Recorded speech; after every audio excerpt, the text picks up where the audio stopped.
Can't we go on forever? No. Can't we continue in the spring? If that means we don't have to take a fine, then sure, I'll go on forever. Our final exam is Monday morning, 7:45. Woo-woo!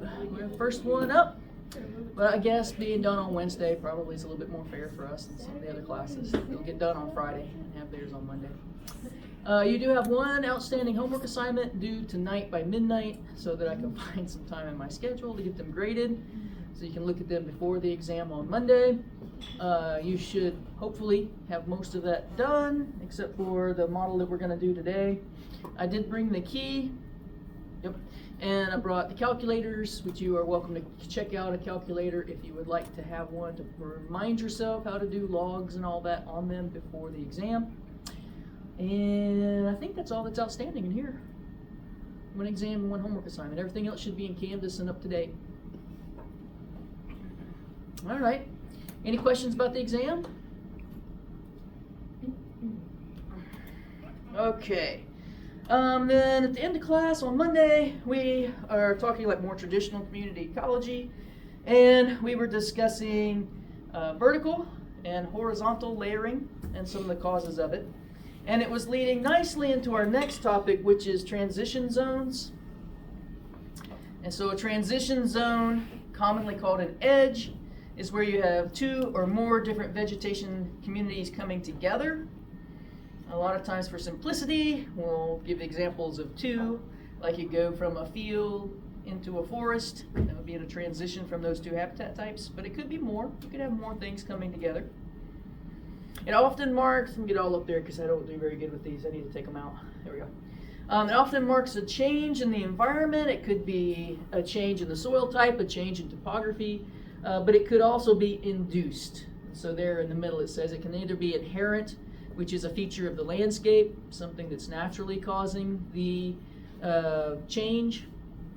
So we go back to elevational again. You know, you get above the tree line and then you work your way towards the tree line. That would be an edge, and that would be an inherent edge, right? Induced edges are caused by human disturbance.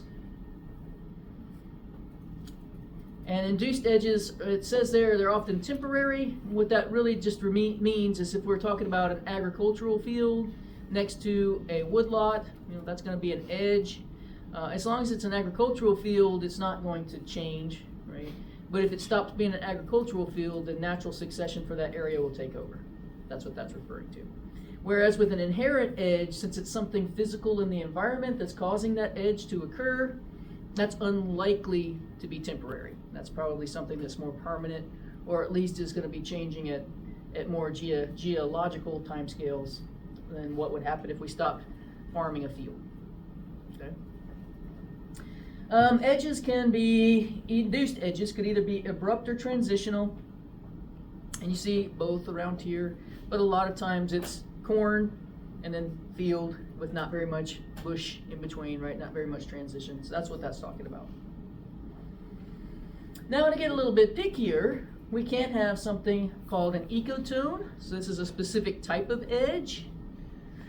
And so the ecotone gets into that last thing I said on the previous slide, where it could be abrupt or transitional.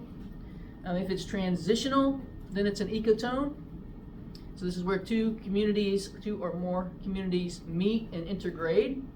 So you don't have an abrupt change from one community to the next, but rather a nice transition. There are two types of ecotones. And this is where, again, you get into textbook listing possibilities, and reality is probably a little bit of both, I think. But your ecotone could be a mix of species from the two adjacent communities. So let's say we have a field integrating, transitioning into a forest. Then it's saying that the things that you find there at the edge, at the ecotone, are either going to be grassland species or forest species. That's what that's saying. And then the other possibility is going to be that they are specific edge species, that they're adapted for living in that particular environment. And then edge species generally are species that need in this case, maybe the grassland a little bit for some things, and the forest for other things. And so the edge is a good place for them to be. And if you know anything about animals, you know that this is likely, again, going to be a combination. You're going to have some forest birds at the edge, like woodpeckers will come to the edge, but they're not really edge species, except for the flicker. They're an edge species. But then you're also going to have species that are edge species, right? So it's probably going to be a little bit of both. At the bottom of the slide, it talks specifically about those edge species a little bit. Gives an example of the ruffed grouse, our wild turkey. Also, a good example, might be a little bit more familiar with to us in this part of the world, but you'll see them especially out in the spring with their poults, out in the fields, collecting insects, because that's what they need as they're growing really quickly. And then this time of year, they're moving into the forest because they eat a lot of acorns. And so they need a little bit of something from both of those habitats, and so having edge tends to be very good for them. All right, any questions so far? All right, so one of the things I learned a lot about when I took NRM classes back in the 1800s, that's not true, I'm not that old. I don't think anybody's that old anymore, actually, is the edge effect, that species diversity is often highest in the area, in the edges and ecotones, because that's where you have the greatest contrast between ecosystems, and so you've got more niches essentially. It's kind of the same argument we had for why increasing layering increases diversity. You've got more opportunities, more available niches, more available different types of resources, that kind of thing. And I think since that time, they've backed off some of what I was taught back then. But to give you a little bit of context, at the time that I was a wildlife biology major, it was the first time for many states for having non-game people in their fish and game units, essentially. So we're getting our first non-game people in Tennessee, for example. And so you began to see a change in the type of content in those classes from focused on game species like white-tailed deer and turkey and things like that, to adding management perks for other species like herps and birds and stuff. And so in my class, one of my classes, we talked a lot about, well, it's really more on this slide, which I'll get to more in a minute, but we talked a lot about creating linear openings. Lots and lots of linear openings. I'm going to leave it like it is. Because that increases diversity. That's true, but as we're going to talk about, and the reason we're going to talk about the brown-headed cowbirds, is you also increase fragmentation, which has a different type of effect. And so I think we got a more complete view of that now, as we've done more of this and studied it and looked to see the impact on different things. But in my class, we'd be like, this is good for turkeys, and also you see more songbirds. That's the way that they incorporated non-game back then. Hopefully they're doing better now. And so that leads us into fragmentation, which is where you take a continuous habitat, whether it's a grassland or a forest. Our examples typically are forests. And you break it down into smaller units, and what is the impact of that on species. And so that brings us to the brown-headed cowbird here. If you don't know anything about brown-headed cowbirds, they are obligate brood parasites. They do not make a nest or incubate their eggs or do any type of parental care. They lay their egg in the nest of another bird whose nest is established, and what they'll do is the female will watch other species and follow them to their nest, drop an egg in, and then they move along. Cowbirds are open habitat species, and so the majority of the parasitism from cowbirds takes place in the edge habitats, the ecotones. Okay, that's where this is coming into play. And so what this is showing you, or trying to get you to think about, is the amount of core habitat versus the edge. And so if this was a continuous forest, you'd have a lot of core habitat, and the edge would just be right around the rim. Right? As you break it up into smaller pieces, then you obviously are increasing edge tremendously, but you're greatly reducing the interior habitat. And what happens here is you'll increase edge species, but you're going to decrease habitat specialists. And so things that are specific to the forest that don't do well on the edge and don't do well in the adjacent habitat, those are the species that are going to decline. And so overall, what happens superficially is the species diversity of birds, for example, will go up because you're increasing edge, and you could get, species that are here, here, and then the edge species, so you're increasing diversity. But it tends to have a negative impact on those habitat specialists of the two habitats that come together. For the brown-headed cowbirds, what this does is it increases tremendously the habitat they have access to. And so as we have fragmented forests across the southeastern United States, what we've done is we've increased brood parasitism exponentially. We've exposed a lot of interior species to brood parasitism that they are unfamiliar with and don't know how to counter in any way. And so we've reduced the overall habitat for the habitat specialists, and we've increased their exposure to brood parasitism, causing those species to decrease, and some of them close to extinction because of it. That makes sense? Any questions about that? So that leads us into our last topic, which is a little bit of modeling. And before we talk about the theory of island biogeography, I want to think about this because it's based on this principle that we've known for before the theory of island biogeography was proposed. And that is, as you increase the amount of habitat for a particular group of species, then you're going to increase the number of species that you have there. And so if we go back and think about those habitat specialists, those that like the interior of the forest, don't do well on the edges, don't do well in the open, as you increase that habitat patch, you're going to increase the number of species that are inside that habitat patch. The reason for that, number of individuals and number of species, actually. And one of the reasons for that is you have more space, more resources, less competition, stuff like that. All right. And it does tend to flatten out. At some point, you do lose the effect of the size of the habitat patch, which you'd have to, because even if you took away fragmentation caused by humans, we still have topography and other factors that are going to fragment our ecosystems, right? So they'd have to be adapted to that. All right, and so as we are learning all of this over the last half a century or so, what we wanted to be able to do, since we don't seem to be able to slow down fragmentation in many ways, is we want to try to figure out a way to model what's going to happen in these fragmented landscapes. So how many species will this size of a fragment support, that kind of thing. So we already did a little bit of this when we discussed metapopulations. But the first model we really use to try to do this is the theory of island biogeography. So this was proposed by MacArthur and Wilson, and it was, let me get a couple of colors up here. That might be too close, let's do this. Hopefully my markers will work. And they were somewhat basing their model on the Lodka-Volterra population models that we've already been discussing. And so out of island biogeography, this is also where we get the concept of R-selected and K-selected species, which we've discussed in the past. And so if you delve into this model deeper than we're going to in this class, you'll see that it's built upon some of the same variables that go into those Lodka-Volterra models we spent so much time on. And so this model, what's very important to understand about this model is it was predicted for islands. That's not an accident. This is a model to predict how many species an oceanic island completely surrounded by water is going to be able to support.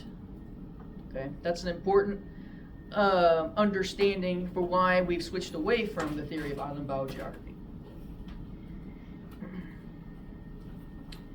Okay, and I'll come back more to that when we get to why we've moved away from it. All right, and so basically what we're going to find is that the number of species on an island is really going to be, in their model, if we simplify their model, and the reason why we can do it, move this out of the way before I trip and die. To predict how many species you would have on the island, they are, in their model, what they do is they say it's going to be a balance between two factors, immigration and extinction. Now, the immigration, you already see in the brackets there, that's referring to colonization, like how do they find the island and live there, essentially. And the extinction here, which I think we're kind of used to it in ecology, we don't mean extinction from the planet, but rather extinction from that island. Like they're not able to survive there for whatever reason. All right, so that's going to set up our model. So this is going to be one of those models that has two y-axes, and our x-axis down here is going to be number of species, which, as we hopefully have learned, if not this week, in the past, that's your species richness, which is abbreviated as R. All right, so that's your R. And then along one side, we're going to have immigration or colonization.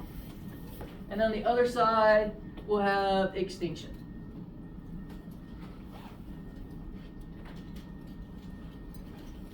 Okay, so that's what the basic model is going to be looking at.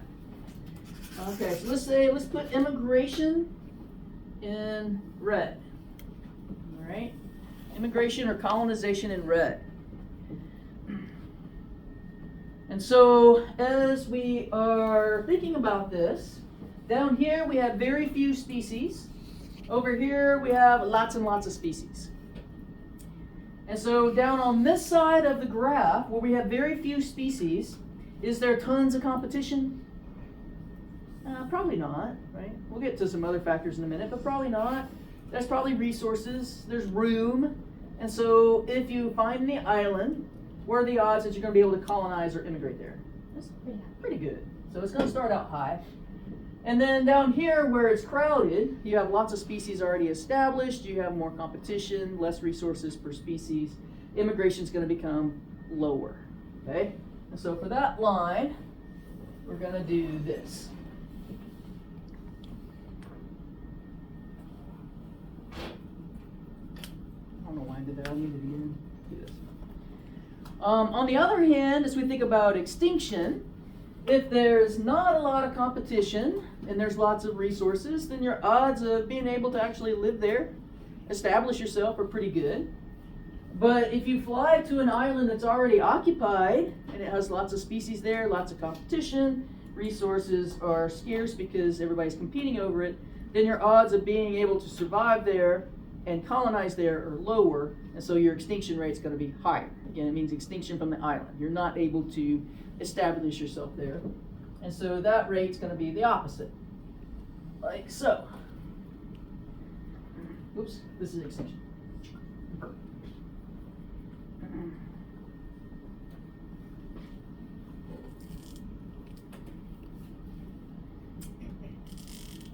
And so the number of species predicted by this model to be on this particular island, we don't have any parameters on here, of course, but if we put parameters on it, would be right here. Okay, so this would be, what am I using? S? Yep. I don't know why I used S. Is that what they do? They used A, B, C, and D on the one I've got. That's all right. All right, we'll just go with what I have on my finding, which is S. So that's the number of species that the model would predict would be on the island.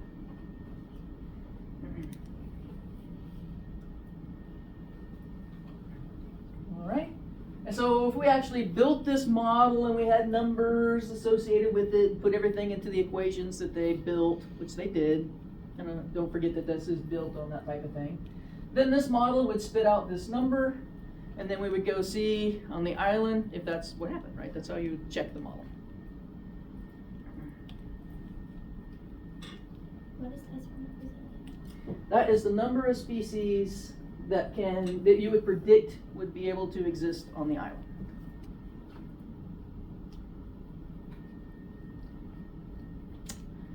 And so this is the very basic model before we modify it in any way.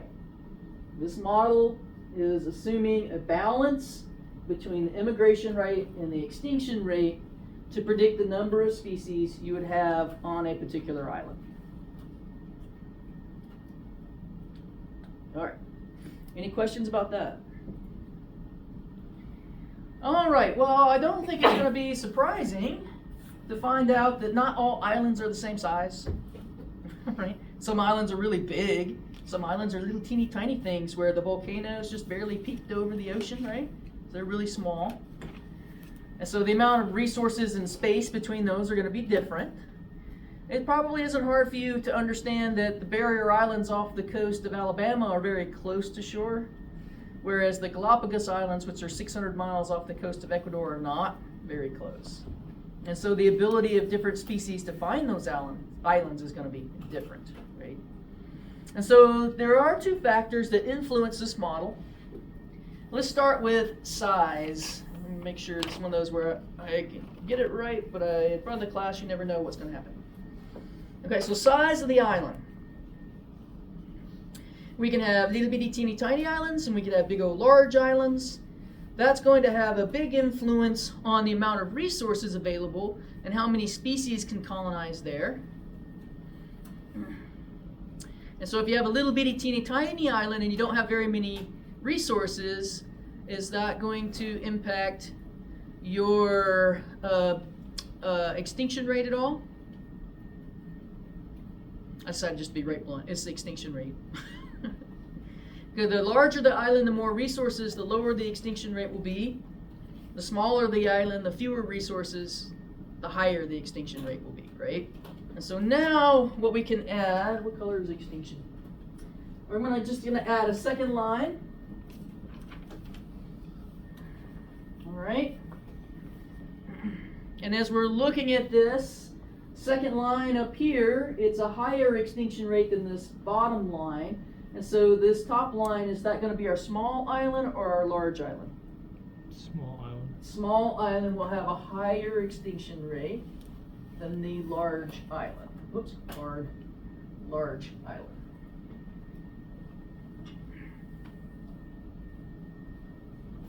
Oh, that's right there. Impacts the rate of extinction.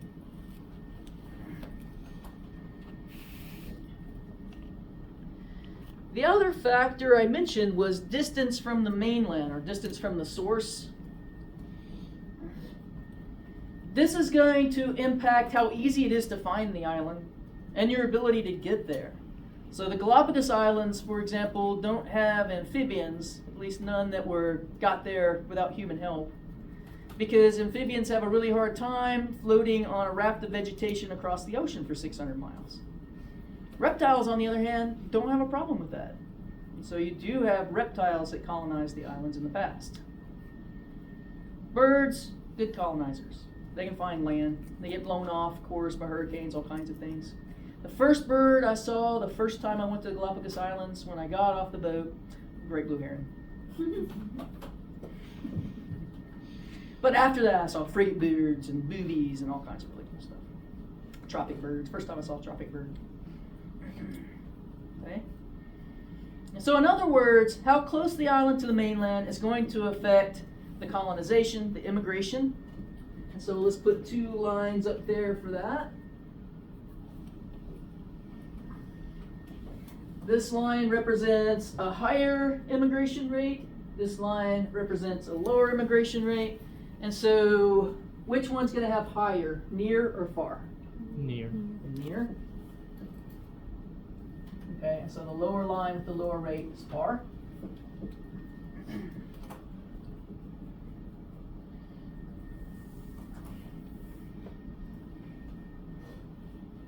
Okay. And that's going to create a few different points at which these cross, for example. So it's a cross right here. We'll call that S2. We've got a different prediction based on that. We'll call this one S3. A lot of times mine line up, but they don't actually this time. So we do have an extra one right there in the middle where we have a cross. But all the points that these cross are prediction points in the model. Okay, and so I did include in your PowerPoint a model that should look pretty much like what I have over there. Just think it's better if we build it together, and better that you write it. That's why it's on your homework. And also, who knows, maybe I'll ask you to write it or draw it on Monday. But looking at this model, I would expect you to be able to interpret it. So looking at the model, which island to just one color. No, I'll just stay with, I like purple, stay with purple. Which island is going to have the fewest species as predicted by the model? That's going to be the lowest number here, right? S2. And so you look at this point, and so it's an island, a small island located far from the mainland, right?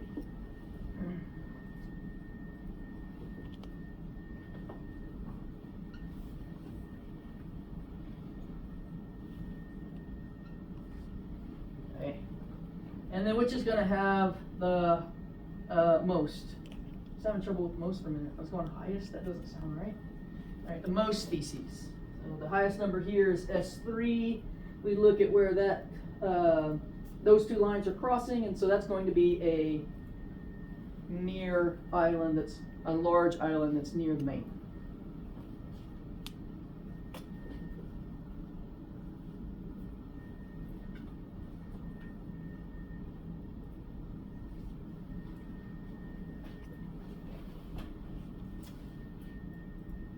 Okay. Everybody do that? Too bad for our last model, hopefully. All right, the reason why I do this at the very end of the semester and not the beginning of the semester when we do metapopulations is because by the 1980s, we began to kind of lose the idea that this model works well for terrestrial ecosystems. All right. So prior to 1980s, what we were trying to do was to say that each one of these islands represented a fragment, a habitat fragment across a fragmented landscape. And we thought we could use this model to predict how many species, fragments of different sizes, would be able to support. Okay, and you could kind of hopefully see where that might be important if you're interested in conservation of different species. How much land do I need to set aside to protect this particular species? Mm-hmm. Just real quick, for the middle top one, is that S4 over the S1? Or is that also? This one? Yeah. Yeah, I was just giving them numbers, so it doesn't matter how you number them. Okay. But this was the first one we did, and then I knew I needed to point out this one and this one. And then, like I said, sometimes I'll draw it and they'll be on top of each other, which makes it easier. But this matches the one in your PowerPoint better anyway, and so it is slightly different. Okay. Anything else? All right.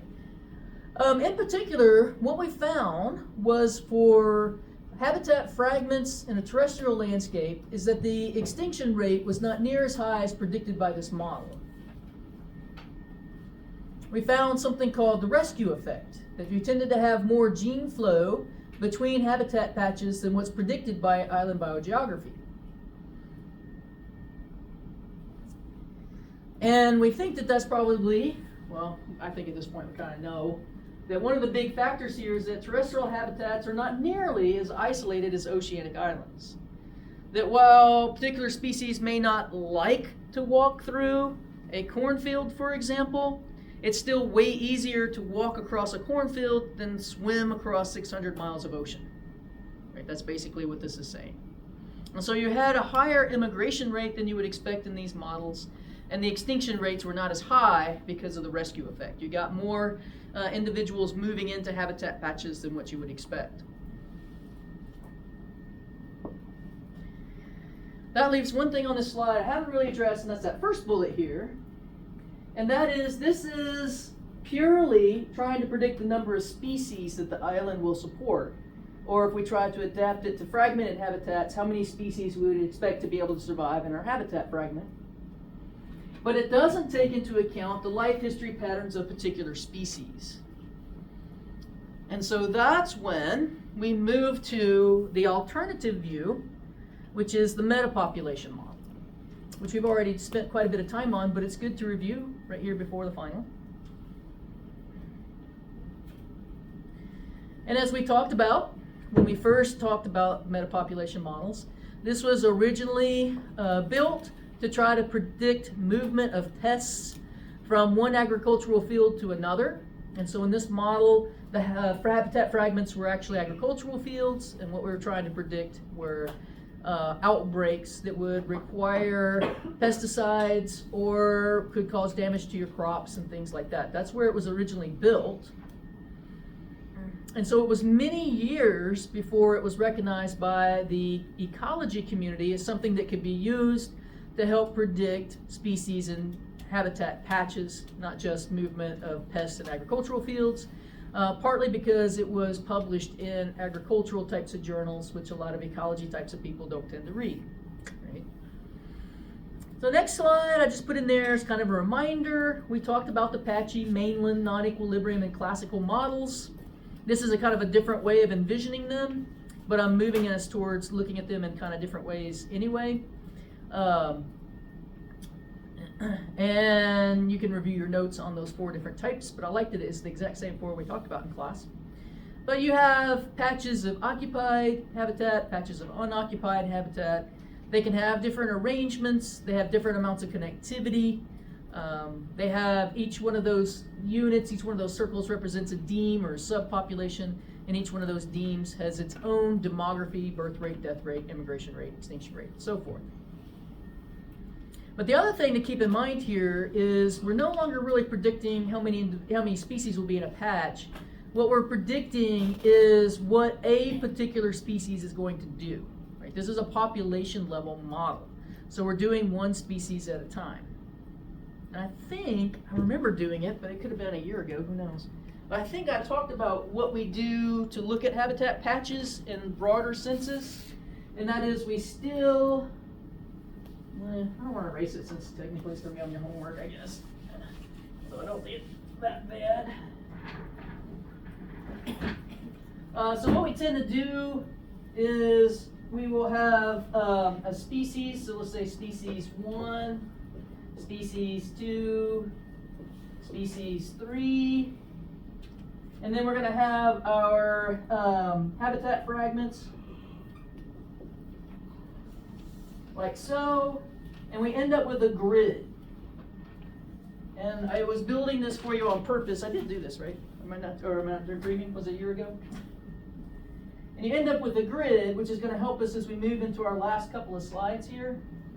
And so what you do is you would build a metapopulation model for species 1. And it's going to be it's going to be incorporating its life histories, its habitat preferences, everything goes into that model for species 1. And then we'll go down here and say, okay, use this habitat fragment, and this habitat fragment. Then we'll build a metapopulation model for species 2, incorporating its life history, its land use, all of that kind of stuff. And we'll be like, okay, use this one, and this one. And then we'll continue to do that. And as we're doing that and overlaying those metapopulation models on top of each other, what we can do is say there's something about this particular habitat fragment in the way that I made this example that will support all 3 of these species, whereas some of these other habitat fragments won't. And so by overlaying our metapopulation models, essentially what we're doing is we're getting at what this was trying to do, and that is we're able to identify which habitat fragments are going to preserve the greatest number of species.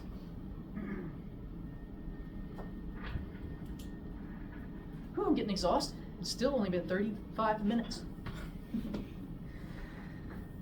Any questions about that? To me, the first time I saw this presented in a meeting, I was like, oh, that makes so much sense. I could never think of that.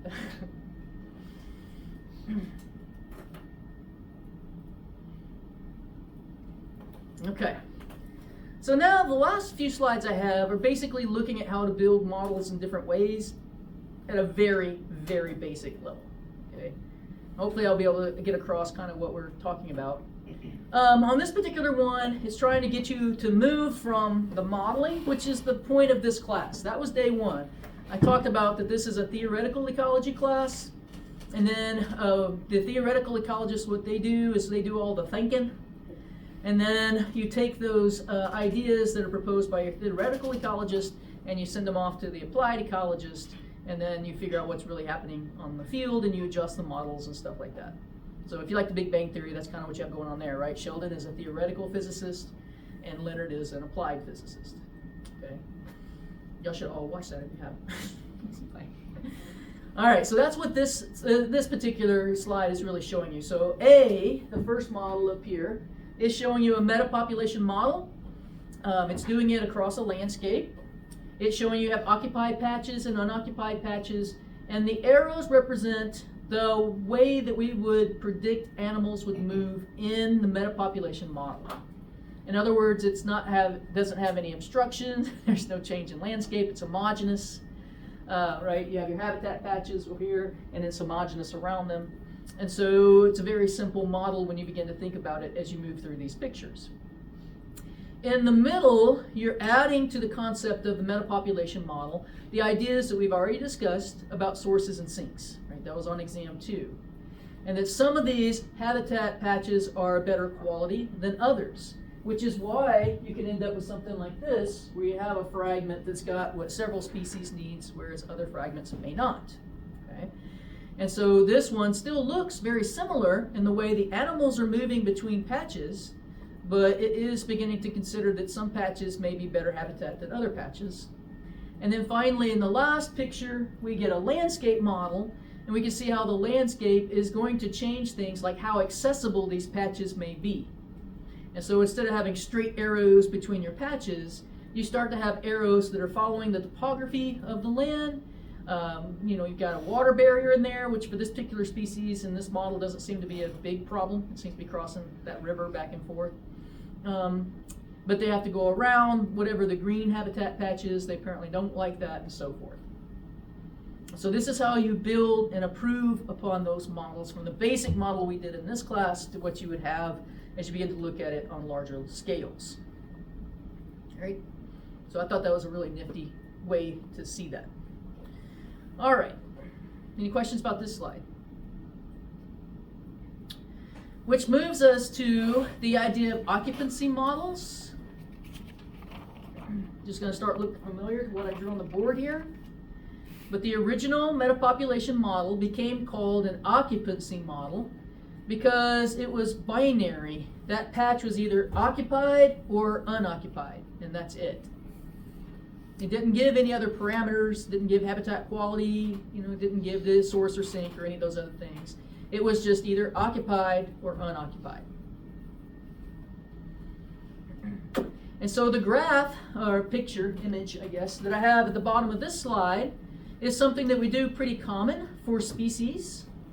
Sometimes it'll be like this in some of the MAPS programs where they actually have square sampling units, quadrats, that they're actually doing. And others, like in the state of Tennessee, we're not quite this fancy for the most part. A lot of times we're doing it by county in county records. So if you've had some ornithology or IC or herps or something, you may have heard us talk about county records.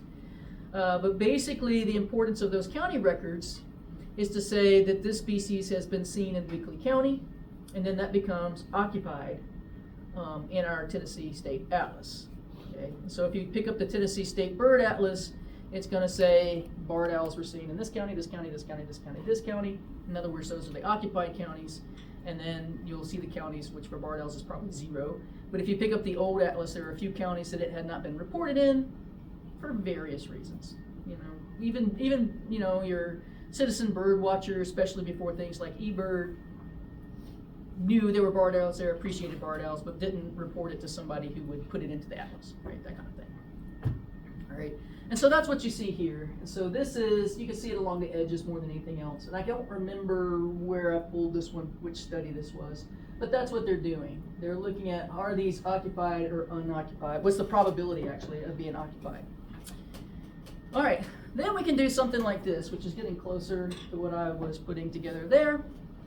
But in this case, rather than looking at their metapopulation models, what they're doing is they're looking at different types of factors that we know impact a particular species. And so this bottom one is your occupancy model. Okay, so whatever this part, this grid across the environment represents, these are the ones that were occupied, these were the ones that weren't.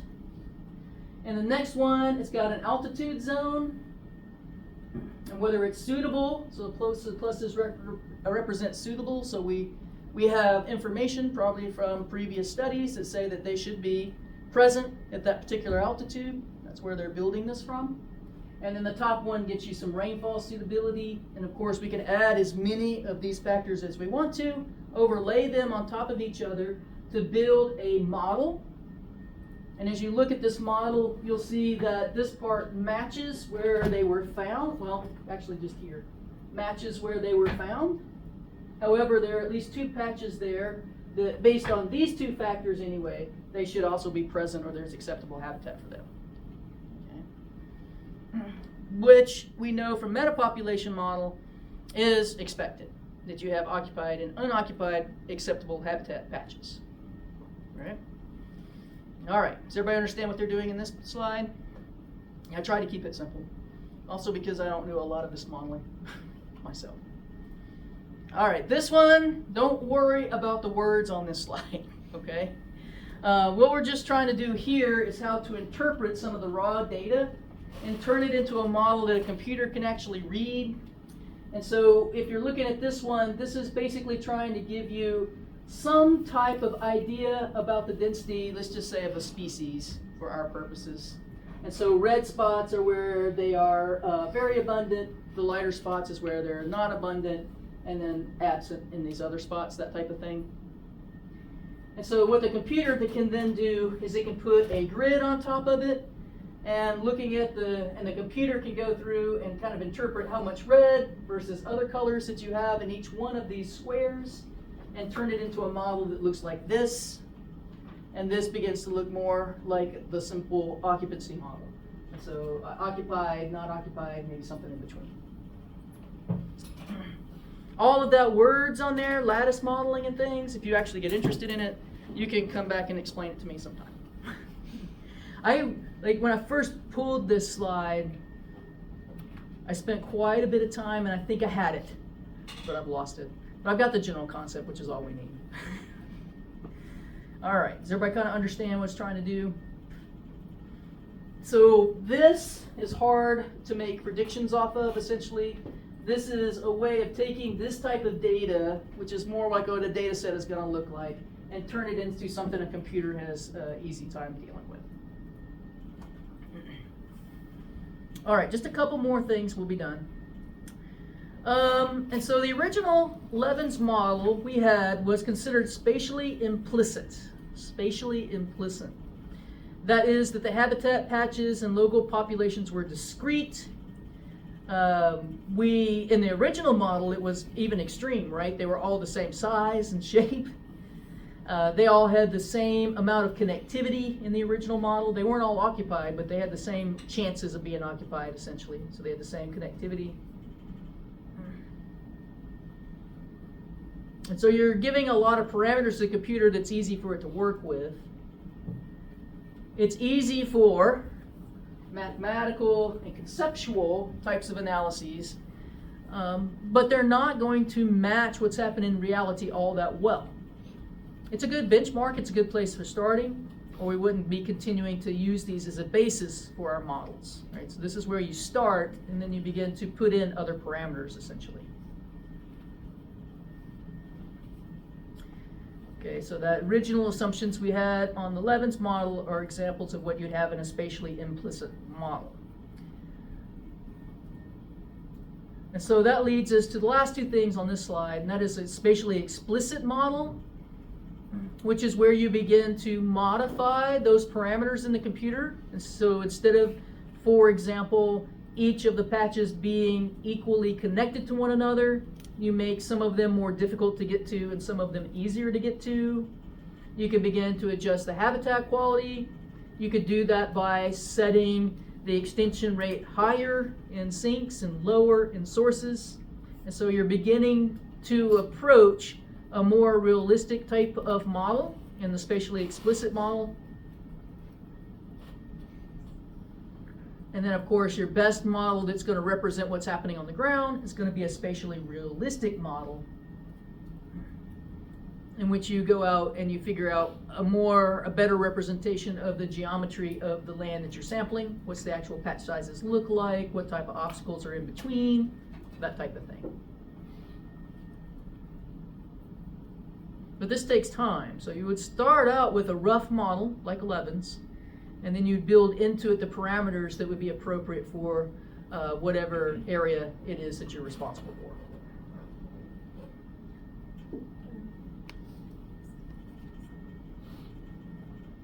All right, any questions about that? Boom, that's all I got to say. And so, if you haven't already figured out, here's the answer to the last question on the homework assignment, although I don't remember how I worded it.